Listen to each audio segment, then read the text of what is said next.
The day I discovered my late husband's secret bank account, I realized the man I had loved for 15 years was living a life I knew nothing about. If I had ignored that phone call from the bank, I would have gone the rest of my life believing a beautiful lie.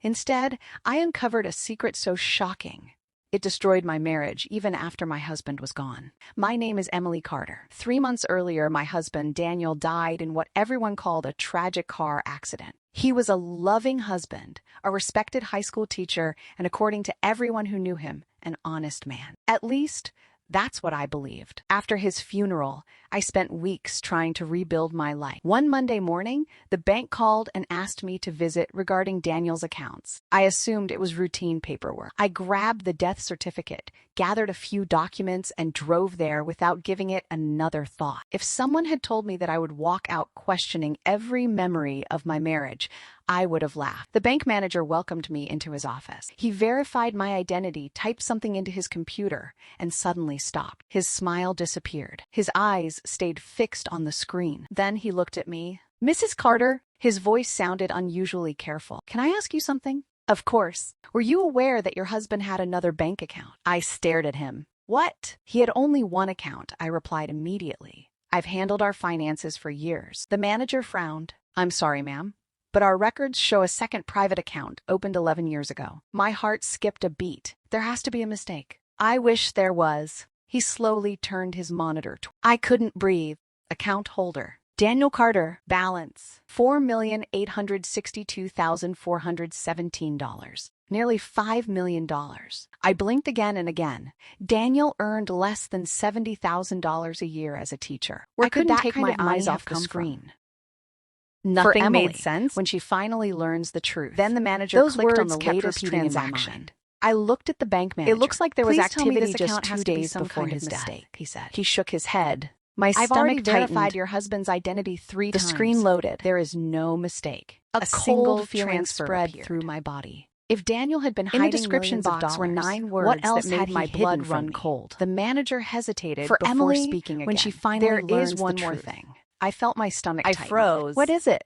He clicked that was my name. Tab on his computer. "Your husband also rented a private safety deposit box." I stared at him. "What truth? A safety deposit box?" He didn't answer. "It has never been opened by anyone since your husband's death." But I couldn't believe what I was hearing. Daniel never mentioned. I knew my life was about to change forever. Not once. The manager slowly placed a small silver key on the desk. This key was linked to his account. I picked it up with trembling hands. It felt strangely heavy, almost as if it had been waiting for me. What could be inside? The manager smiled politely. "I'm afraid only you can find out." A few minutes later, another employee led me into the bank vault. The room was silent. Rows of steel boxes covered every wall. He stopped in front of one marked 317. My hands refused to move. For a moment, I thought about walking away. Maybe some secret should stay buried. But after everything I'd already discovered, there was no turning back. I inserted the key. It clicked. The drawer slowly slid open. Inside wasn't a pile of cash. It wasn't jewelry. It wasn't gold. There was only a single brown envelope. Across the front, written in Daniel's handwriting, were 6 words. "Only open this if I'm gone." My heart pounded so hard I could hear it. With shaking fingers, I opened the envelope. Inside was a handwritten letter. Before I could read the first sentence, a small photograph slipped onto the floor. I picked it up. The moment I saw the picture, every breath left my body. Was a little girl standing beside Daniel, around 6 years old. She looked exactly like him. On the back of the photo were 5 chilling words. "My greatest secret. Please forgive me." I realized in that instant. This wasn't just about hidden money anymore. It was about a second life. One my husband had taken to his grave. My hands were shaking so badly that I could barely unfold the letter. I read the first line. "If you're reading this, it means I'm no longer alive, and I'm truly sorry." Tears filled my eyes. Daniel had beautiful handwriting. For a second, it felt like he was sitting right beside me. The letter continued. "Before you hate me, I need you to know one thing. Everything I did to protect you." Protect me? From what? Nothing made sense anymore. I kept reading. "There are people who have been searching for this money for years. If they ever discover that you're holding this letter, your life could be in danger. I stopped breathing. Danger? What kind of money was this? Daniel had always lived like an ordinary man. An old car, a small house, no expensive vacations, no luxury watches. So why would anyone be looking for millions of dollars? I turned the page. I couldn't tell you the truth while I was alive because I promised someone I never would. My mind raced. Who had forced him to keep such a secret? Then I noticed something unusual. One paragraph had been crossed out with a black marker. Someone had deliberately hidden those words. Not Daniel. Someone else. My heart started pounding again. The letter had been sealed inside the bank. Who had opened it before me? I rushed back upstairs and found the bank manager. Has anyone accessed this safety deposit box after my husband's death? He looked surprised. No. What about this letter? He examined it carefully. His expression changed. The envelope was never opened. He paused. But this black ink wasn't here when we logged the contents. A chill ran down my spine. Someone had somehow altered the letter. But who? And when? Before either of us could say another word, the manager received a phone call. He listened for a few seconds before looking directly at me. Mrs. Carter, there is a man downstairs asking for you. I don't know him. He refused to give his name. He only said one sentence. I swallowed hard. What did he say? The manager lowered his voice. He said, "Tell Emily she's already too late." Every hair on my arms stood up. No one should have known I was at the bank. No one.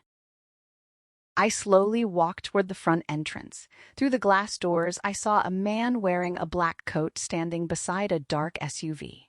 The moment our eyes met, he smiled. Then he got back into the vehicle and drove away. As I watched the SUV disappear into traffic, I noticed something lying on the sidewalk where he had been standing. It was another envelope. This one had only 4 handwritten words.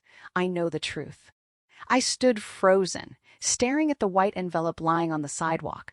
The black SUV was already gone. People walked past as if nothing had happened. But my entire world had changed in less than an hour. I slowly picked up the envelope. There was no address, no stamp, just 4 handwritten words. I know the truth. The handwriting wasn't Daniel's. I looked around, hoping to catch another glimpse of the man in the black coat. He had disappeared. My instincts told me not to open the envelope there. I hurried back inside the bank. The manager immediately noticed the fear on my face. Is everything all right? I silently handed him the envelope. He frowned. Did someone give this to you? No. It was left outside, right after a stranger asked for me. The manager suggested calling the police. For a moment, I considered it. But what would I tell them? That my late husband had a secret fortune, a hidden safety deposit box, a mysterious letter, and now an unknown man was leaving messages for me. It sounded unbelievable. Taking a deep breath, I opened the envelope. Inside was a single sheet of paper. Only one sentence was written on it.